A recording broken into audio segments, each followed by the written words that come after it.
দলংখনত আমাৰ খুব তীব্ৰ গতিত কাম চলিছে আৰু আমি সকলো আশাবাদী যে ২৬ চনৰ এপ্ৰিল অৰ্থাৎ বহাগ বিহুৰ দিনাখন আমি এই ব্ৰিজখন মাজুলীবাসী ৰাইজৰ কাৰণে মুকলি কৰি দিব পাৰিম এনেকুৱা এটা ধাৰণা আমি লৈ ৰাখিছোঁ। অৱশ্যে পানীৰ ওপৰত নিৰ্ভৰ কৰে কাৰণ ৪২টা পোষ্ট পানী ব্ৰহ্মপুত্ৰৰ মাজত হ'ব। টোটেল দলংখনৰ এক্সট্ৰা ড'জ পৰ্চন বুলি কয় তাৰে ৪২টা পুৰা নদীৰ মাজত হ'ব। ৱেল হৈ গ'ল, পায়াৰৰ কাম এতিয়া আৰম্ভ হৈছে।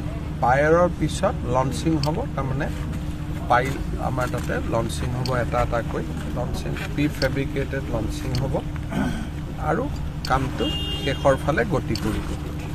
ৱেলৰ কাম সম্পূৰ্ণ কমপ্লিট হ'ল, পায়াৰৰ কামো প্ৰায় আধা কমপ্লিট হৈছে। নাও চলাবৰ কাৰণে আমি 2টা পোষ্ট কৰা নাই ব্ৰহ্মপুত্ৰৰ মাজত, নহ'লে নাৱৰ চলাচল বন্ধ হৈ যাব। তাক বাদ দি এতিয়া খুব ভাল স্পীডত আছে। ছেকেণ্ড মাইলষ্টনলৈকে আমি এচিভ কৰিছোঁ, থাৰ্ড ফ'ৰ্থ মাইলষ্টনৰ কাম আৰম্ভ হৈছে। গতিকে মই অত্যন্ত আশাবাদী যে আমি ২০২৬ চনৰ এপ্ৰিল মাহত এই কাম সমাপন কৰিব পাৰিম। যদি আৰু ভগৱানে দীঘলীয়া বানপানী কৰি দিয়ে তেতিয়াতো কাৰো হাতত নাথাকে, কিন্তু যিটো সাধাৰণ বানপানী আমি অসমত বুজোঁ ৩-৪ মাহৰ বানপানী, সেইটো থাকি গ'লে আমি ইয়াক কমপ্লিট কৰিম। ছাৰ, মাজুলীৰ ৰাইজ যথেষ্ট সুখী দলং দুইখনৰ কাম কাজত লৈ, আৰু লগতে আপুনি মুখাৰ ভাগত ফেৰী চলোৱাৰ ব্যৱস্থাও কৰিছে তাৰ সমান্তৰাল কৰি। চাওক, মাজুলীত এতিয়া ৰাতি ফেৰী চলি আছে। এইটো প্ৰথমবাৰৰ বাবে মাজুলীত সম্ভৱ হৈছে। মাজুলীত নতুনকৈ আফলাটিং আৰু নিমাতী অফলাটিং আৰু অফলামুখ আৰু কমলাবৰী নিমাতী পৰ্চনত আমি 2টা জাহাজৰ টাৰ্মিনেলো বনাইছোঁ। কাৰণ আমি বিশ্বাস কৰোঁ যে দলং হৈ যোৱাৰ পিছতো পৰ্যটকসকলে ব্ৰহ্মপুত্ৰৰ মাজেদি অহাটো পচন্দ কৰিব। সেইকাৰণে আমাৰ অফলামুখ আৰু নিমাতী 2টা ডাঙৰ টাৰ্মিনেলৰ কাম ইতিমধ্যে আৰম্ভ হৈছে। গুৱাহাটীৰ পৰাই মই আধাৰশিলা কৰিছিলোঁ, ৰাতিও জাহাজ চলিছে আৰু দলং দুখনো ২৬ত সমাপ্ত হ'ব। তাৰ লগে লগে মাজুলী আমি হেৰিটেজ ব্লক কৰিব গৈ আছোঁ, যাতে মাজুলীৰ স্থানীয় ৰাইজৰ পৰা মাটি বাৰী ওলাই নাযায়। গতিকে মইতো ভাবোঁ চাৰিওফালে এটা খুব ভাল পৰিৱেশ নিৰ্মাণ হ'ব গৈ আছে। দলংখনত আমাৰ খুব তীব্ৰ গতিত কাম চলিছে আৰু আমি সকলো আশাবাদী যে ২৬ চনৰ এপ্ৰিল অৰ্থাৎ বহাগ বিহুৰ দিনাখন আমি এই ব্ৰিজখন মাজুলীবাসী ৰাইজৰ কাৰণে মুকলি কৰি দিব পাৰিম এনেকুৱা এটা ধাৰণা আমি লৈ ৰাখিছোঁ। অৱশ্যে পানীৰ ওপৰত নিৰ্ভৰ কৰে কাৰণ ৪২টা পোষ্ট পানী ব্ৰহ্মপুত্ৰৰ মাজত হ'ব।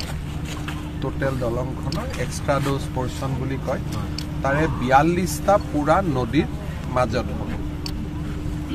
ৱেল হৈ গ'ল, পায়াৰৰ কাম এতিয়া আৰম্ভ হৈছে। পায়াৰৰ পিছত লঞ্চিং হ'ব, তাৰমানে পাইল আমাৰ তাতে লঞ্চিং হ'ব এটা এটাকৈ লঞ্চিং প্ৰি ফেব্ৰিকেটেড লঞ্চিং হ'ব আৰু কামটো শেষৰ ফালে গতি কৰিব। ৱেলৰ কাম সম্পূৰ্ণ কমপ্লিট হ'ল, পায়াৰৰ কামো প্ৰায় আধা কমপ্লিট হৈছে।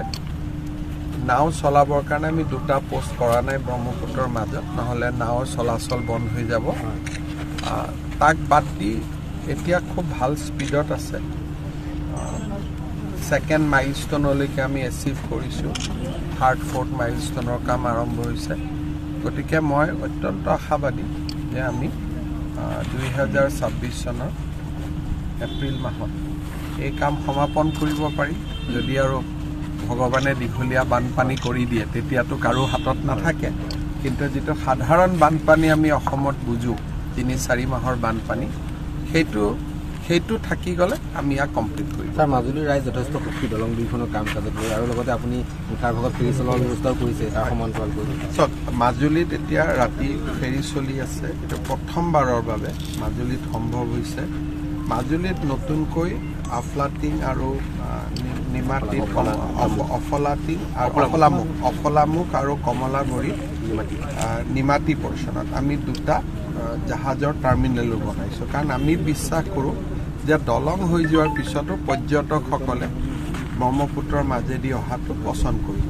সেইকাৰণে আমাৰ অফলামুখ আৰু নিমাতী দুটা ডাঙৰ টাৰ্মিনেলৰ কাম ইতিমধ্যে আৰম্ভ হৈছে গুৱাহাটীৰ পৰাই মই আধাৰশিলা কৰিছিলোঁ ৰাতিও জাহাজ চলিছে আৰু দলং দুখনো 26ত সমাপ্ত হ'ব তাৰ লগে লগে মাজুলী আমি হেৰিটেজ ব্লক কৰিব গৈ আছোঁ যাতে মাজুলীৰ স্থানীয় ৰাইজৰ পৰা মাটি বাৰী ওলাই নাযায় গতিকে মইতো ভাবোঁ চাৰিওফালে এটা খুব ভাল পৰিৱেশ নিৰ্মাণ হ'ব গৈ আছে